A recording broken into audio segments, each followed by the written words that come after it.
जय माता दी। आप सभी को शारदीय नवरात्रि की हार्दिक शुभकामनाएं।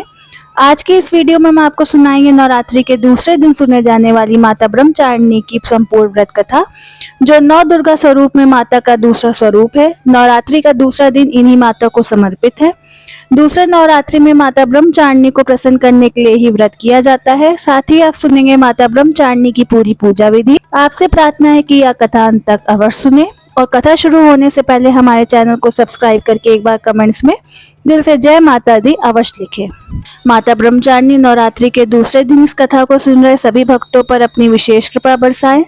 तो आइए अब शुरू करते हैं नवरात्रि के दूसरे दिन पर नव दुर्गा के दूसरे स्वरूप माता ब्रह्मचारिणी की कथा। तो प्रेम से बोलिए श्री गणेशाय नमः। देवी ब्रह्मचारिणी माँ का यह स्वरूप तपस्विनी का है। ब्रह्मचारिणी का अर्थ होता है तप का आचरण करने वाली। इनका स्वरूप अत्यंत ही तेजमय और भव्य है। माँ ब्रह्मचारिणी अपने दाहिने हाथ में जपमाला और बाएं हाथ में कमंडल धारण करती हैं और श्वेत वस्त्र पहनती हैं। इनकी पूजा के दिन साधक का मन स्वाधिष्ठान चक्र में स्थित होता है। माँ दुर्गा का यह स्वरूप भक्तों को सिद्धों को अनंत फल प्रदान करता है। इनकी उपासना से तप, त्याग, वैराग्य, सदाचार और संयम की वृद्धि होती है। देवी ब्रह्मचारिणी की आराधना से अनंत फल की प्राप्ति एवं तप, त्याग, वैराग्य, सदाचार, संयम जैसे गुणों की वृद्धि होती है। जीवन के कठिन संघर्षों में भी व्यक्ति अपने कर्तव्यों से विचलित नहीं होता। माँ ब्रह्मचारिणी देवी की कृपा से उसे सर्व सिद्धि और विजय की प्राप्ति होती है।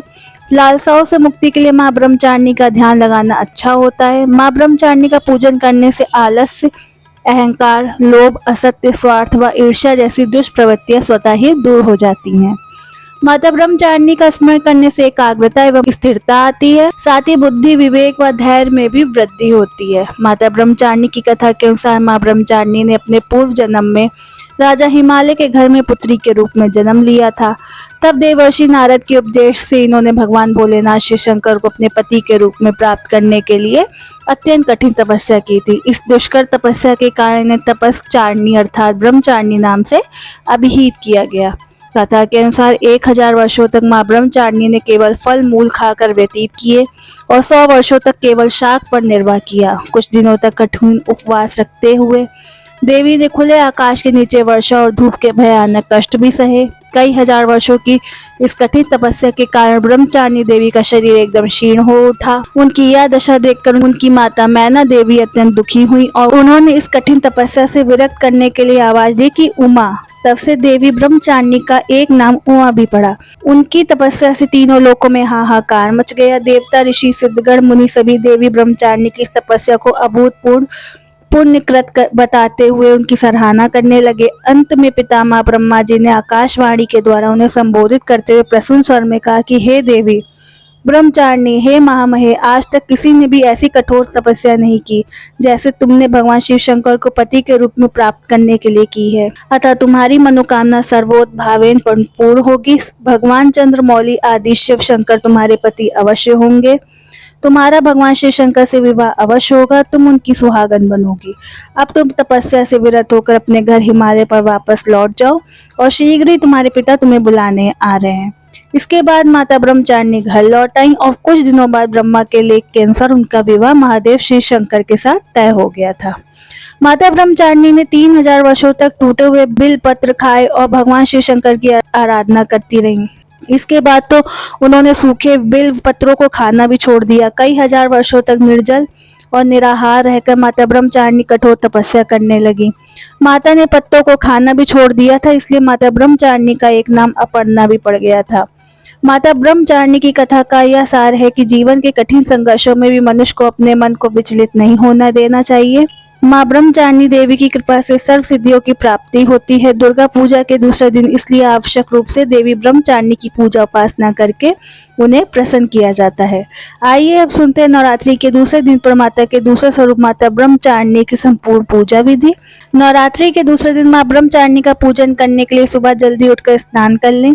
फिर पूजा के स्थान पर गंगा जल डालकर उसकी शुद्धि कर ले। घर के मंदिर में माता ब्रह्मचारिणी के समक्ष दीपक प्रज्वलित करें। अब माता का गंगा जल से अभिषेक करें। अब माता को अर्घ्य दें। इसके बाद माता रानी को अक्षत, सिंदूर और लाल पुष्प अर्पित करें। फिर प्रसाद के रूप में माता रानी को फल मिठाई चढ़ाएं। धूप और दीपक जलाकर दुर्गा चालीसा का पाठ करें और फिर माता ब्रह्मचारिणी की आरती करें। सारी पूजा संपन्न होने के बाद माता रानी को भोग लगाएं और पूजा के दौरान आपसे जाने अनजाने में जो गलतियां हुई हैं उनके लिए माता रानी से क्षमा मांगिए। नवरात्रि के दूसरे दिन पर मां ब्रह्मचारिणी को गुड़हल और कमल के फूल अवश्य चढ़ाएं, क्योंकि यह माता ब्रह्मचारिणी को सबसे प्रिय पुष्प है। इसलिए इनकी पूजा के दौरान इन्हीं फूलों को देवी माँ के चरणों में अर्पित करें, क्योंकि माँ को चीनी और मिश्री काफी पसंद है। इसलिए माँ ब्रह्मचारिणी को भोग में चीनी, मिश्री और पंचामृत का भोग लगाना सबसे ज्यादा शुभ और लाभदायक माना गया है। इन भोगों को लगाकर साधक माँ ब्रह्मचारिणी को सबसे ज्यादा आसानी से प्रसन्न कर सकते हैं।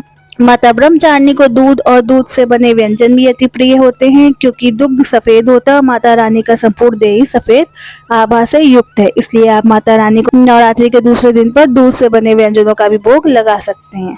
और क्योंकि दूध को नवरात्रि के व्रत में पिया भी जा सकता है, इसलिए आप माता रानी को चढ़ाए गए इस भोग को स्वयं भी पी सकते हैं। इन्हीं चीजों को अगर आप दान करते हैं तो माता ब्रह्मचारिणी आपसे और भी अधिक प्रसन्न होती हैं।